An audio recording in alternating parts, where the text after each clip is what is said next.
ତାକୁ କେମିତି ଦେଖିପାରିବା କେମିତି ପର୍ଯ୍ୟାୟରେ ମୁଁ କଥା ତେବେ ପ୍ରଥମ କଥା ଥିଲା ଗ୍ଲାସିୟର ହେଉଛି ଉତ୍ତର ମେରୁ ଏବଂ ଦକ୍ଷିଣ ମେରୁରେ ଥିବା ଆମ ରାଜ୍ୟର ଆୟତନ ଠାରୁ ବଡ଼ ବଡ଼ ଖଣ୍ଡର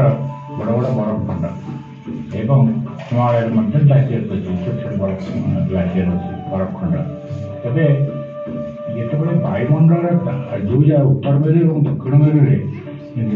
ସର୍ବନିମ୍ନ ଏବଂ ସର୍ବାଧିକ ତାପମାତ୍ରା ହେଉଛି -32ରୁ -50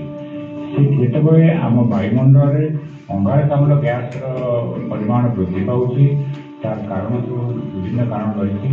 ଯଥା ଆମର ଯେଉଁ ବିକାଶ ନାମରେ କୃଷିର ବିନାଶ ଆରମ୍ଭ କରୁଛି